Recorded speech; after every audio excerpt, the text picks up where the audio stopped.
ভালো আছো। একাদশ শ্রেণীর গুরুদয়াল কলেজের সকল শিক্ষার্থীদেরকে রসায়ন ক্লাসে স্বাগত। আমি আব্দুল্লাহ আল রাফিন, প্রভাষক, রসায়ন বিভাগ, গুরুদয়াল সরকারি কলেজ।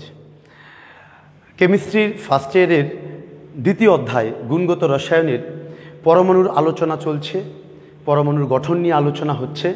তারই ধারাবাহিকতায় আজ আমি অত্যন্ত গুরুত্বপূর্ণ একটা টপিক নিয়ে আলোচনা করব, যেটা পরমাণুর গঠনের ইতিহাসে একটা রেভলিউশনারি পরিবর্তন, বৈপ্লবিক পরিবর্তন। আর যিনি এই পরিবর্তনটা নিয়ে আসেন তিনি হচ্ছেন টি ব্রগলি, এবং তার এই নীতির নাম পরমাণুর দ্বৈত নীতি, যেটাকে আমরা বলবো ডুয়াল নেচার অফ ম্যাটার। তো সবাই খাতায় লিখো।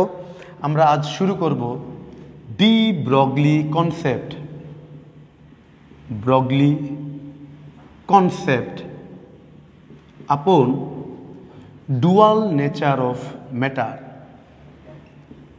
পদার্থের দুইটা প্রকৃতি, ম্যাটার।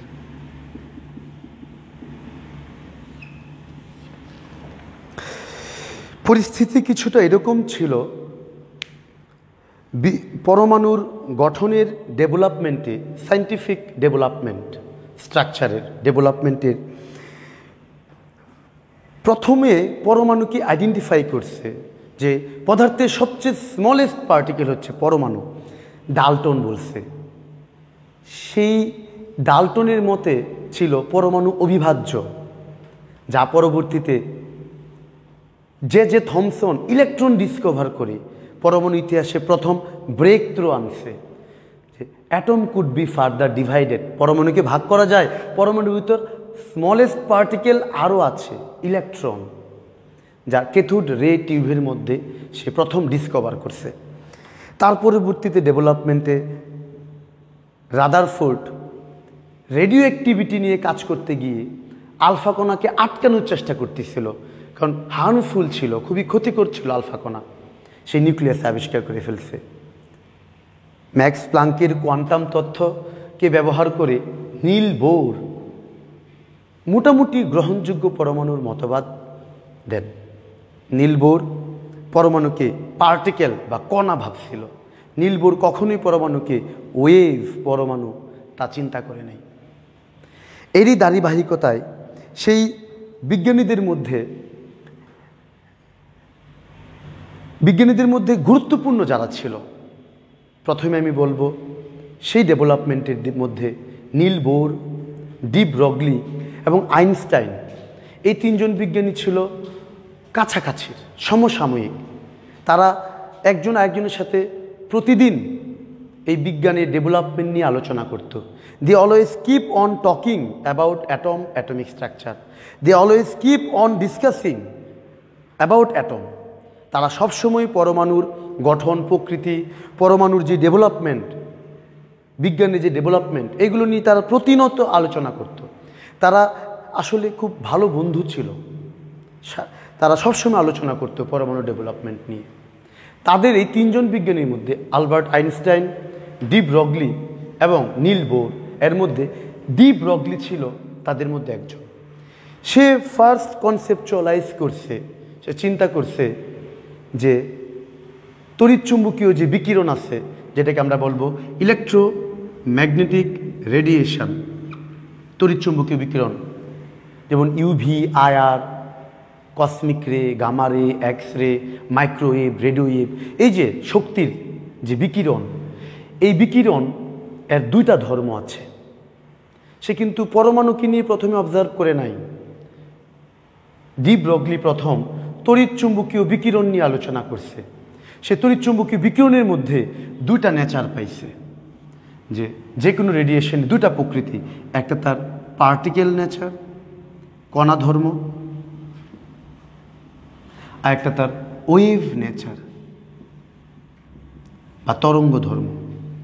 এটাকে সে সিদ্ধান্তে নিছে, কিন্তু এটাকে সে সিদ্ধান্তে নিতে গিয়ে সে কি কাজ করছে সে সময়টাতে সবাই জানতো, ডি ব্রগলিও জানতো যে ম্যাক্স প্লাঙ্কের কোয়ান্টাম তত্ত্ব হচ্ছে যদি একটা সোর্স থেকে লাইট এনার্জি প্রপাগেট হয় তাহলে তা লাগাতার হয় না, বরঞ্চ তা বান্ডেল আকারে বা প্যাকেট আকারে হয় এবং প্রত্যেকটা বান্ডেল বা প্যাকেট হচ্ছে কোয়ান্টাম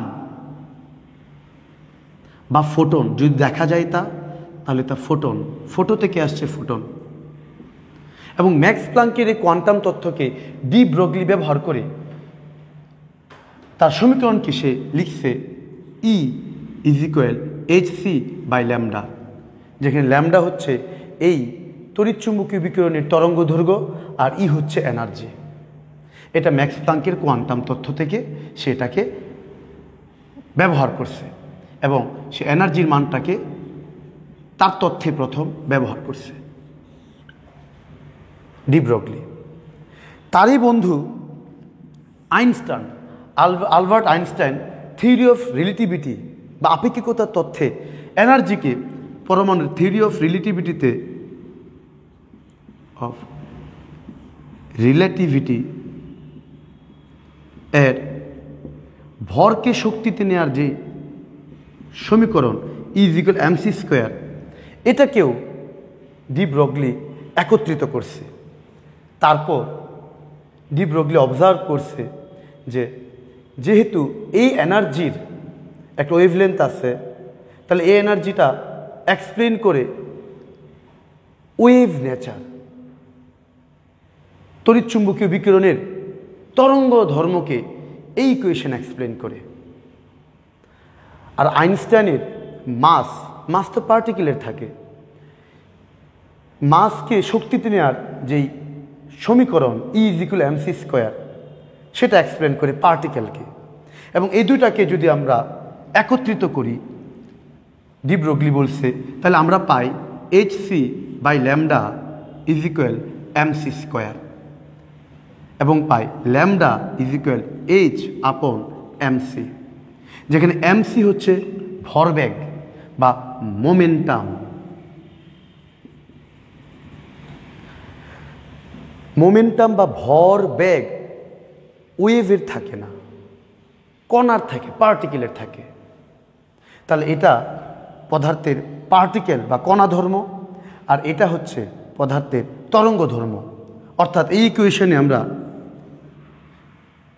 ইকুয়েশনে আমরা তড়িৎচুম্বকীয় বিকিরণকে পাবো একই সাথে কণা এবং তরঙ্গ। এটাকে প্রথম অবজার্ভ করছে ডি ব্রগলি। অর্থাৎ আমি যেটা বুঝাতে চাচ্ছি, ডি ব্রগলি প্রথম তড়িৎচুম্বকীয় বিকিরণ বা লাইট বা এনার্জি, তড়িৎচুম্বকীয় বিকিরণ বা ইলেকট্রোম্যাগনেটিক রেডিয়েশন, একই সাথে কণা এবং একই সাথে তরঙ্গ,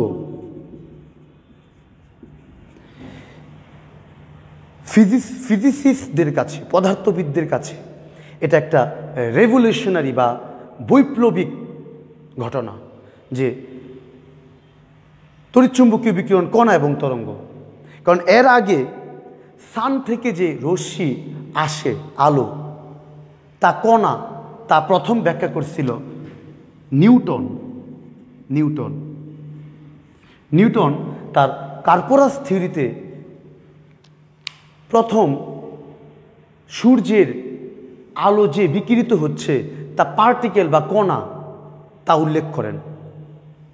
এবং কার্পাসেস বলছিল সে যে রে যে সূর্য থেকে আসতেছে তা পার্টিকেল আকারে আসতেছে, কার্পারাস আকারে আসতেছে, যা পরবর্তীতে এই তত্ত্ব ফেল হয়ে গেছে, ভুল প্রমাণিত হয়েছে। তারপরে সূর্যের আলোর যে বিকিরণ বা তড়িৎচুম্বকীয় বিকিরণ, তা যে ওয়েভ, সেটা ব্যাখ্যা করছে হাইগেন তার ওয়েভ অপটিক্সে, পদার্থবিদ হাইগেন। সে বলছে যে সূর্য থেকে যে রে আসে তা হচ্ছে তরঙ্গ। নিউটন তার কার্পোরাস থিওরিতে বলছে যে সূর্যের রশ্মির বিকিরণ এটা হচ্ছে কণা, আর হাইগেন বলছে যে সূর্যের রশ্মির যে বিকিরণ তা তরঙ্গ। কিন্তু উভয় তথ্য ডাইজেস্ট হচ্ছিল না, কারণ কেউ ভালো করে এক্সপ্লেন করতে পারতেছিল না যে আসলেই তড়িৎচুম্বকীয় বিকিরণ কণা এবং তরঙ্গ, কেউ এক্সপ্লেন করতে পারছিল না। First scientist de Broglie Max প্লাঙ্কের কোয়ান্টাম তথ্যের যে এনার্জি hc/λ এবং আইনস্টাইনের এনার্জি mc², এই দুটাকে ব্যবহার করে সে মোমেন্টাম, তার কণা ধর্ম মোমেন্টাম বা ভরবেগ, কণার ভরবেগ এবং তরঙ্গ ধর্ম, ল্যামডা তরঙ্গের তরঙ্গ ধর্ম, এই দুটোকে একসাথে কনসেপচুয়ালাইজ করে সে এক বৈপ্লবিক পরিবর্তন আনছে। সে সাথে সাথে সাথে সাথে ছুটে গেছে আইনস্টাইনের কাছে এবং আইনস্টাইনকে সে বলছে যে আমি তো ইলেকট্রোম্যাগনেটিক রেডিয়েশন বা তড়িৎচুম্বকীয় বিকিরণকে আমি পাচ্ছি একই সাথে কণা এবং তরঙ্গ। তারা খুব কাছাকাছি মানের বিজ্ঞানী ছিল। আইনস্টাইন সেই সময়ে সবচেয়ে বিখ্যাত মানের বিজ্ঞানী ছিল। সে প্রথম কথাটা ভাবছে এবং চিন্তা করছে যে আসলে এরকম হয় কি না, এবং পরবর্তীতে আইনস্টাইন ডি ব্রগলিকে সাজেস্ট করছে, ইয়েস ইউ আর রাইট, হ্যাঁ অবশ্যই এটা তড়িৎচুম্বকীয় বিকিরণের ক্ষেত্রে তা তরঙ্গ, তা কণা এবং তরঙ্গ, হ্যাঁ তড়িৎচুম্বকীয় বিকিরণের দুটা ধর্মই আছে, কণা ধর্ম আছে, তরঙ্গ ধর্ম আছে। কিন্তু আপনি একটা কাজ করেন। ডি ব্রগলি বলল, কী কাজ করতে পারি আমি? তখন আইনস্টাইন ডি ব্রগলিকে সাজেস্ট করছে যে আপনি এই সমীকরণকে জেনারেলাইজ করে দেন। এই সমীকরণকে আপনি শুধু তড়িৎচুম্বকীয় বিকিরণের জন্য না, সকল কিছুর জন্য জেনারেলাইজ করে দেন। You generalise the equation. Generalise the equation মানে এটা শুধু তড়িৎচুম্বকীয় বিকিরণের ক্ষেত্রে না, এটা ইলেকট্রনের ক্ষেত্রে জেনারেলাইজ করেন, এটা অ্যাটমের ক্ষেত্রে জেনারেলাইজ করেন, এটা মলিকিউলের ক্ষেত্রে জেনারেলাইজ করেন, এটা মুন চাঁদের জন্য একই ঘটনা। চাঁদও যখন সূর্য পৃথিবীর চারদিকে ঘুরতেছে চাঁদ, তখনও তা কণা এবং ওয়েভ। সানের চারদিকে যখন আর্থ রিভলভ করতেছে, আর্থের ক্ষেত্রে ওটা জেনারেলাইজ করে যান যে পৃথিবীও একই সাথে কণা এবং তরঙ্গ। এবং আপনিও যখন কণা, আপনি যখন হাঁটতেছেন তখন আপনিও কণা এবং তরঙ্গ, এটা সবার জন্য জেনারেলাইজ করে দেন। তারপর থেকেই ডি ব্রগলি এই ইকুয়েশনকে সকল পার্টিকেল, সকল গতিশীল পার্টিকেল, আর্থ, সান, ইলেকট্রন, মলিকিউল, বড় বড় কণা, ক্রিকেট বল, সকল কিছুর জন্য এটাকে জেনারেলাইজ করে দিচ্ছে। এবং এই বৈপ্লবিক পরিবর্তনের জন্য বিজ্ঞানে ডি ব্রগলিকে নোবেল প্রাইজ দেয়া হয়েছে। নোবেল প্রাইজ সবাই পায় না, এটা একটা বৈপ্লবিক পরিবর্তন ছিল।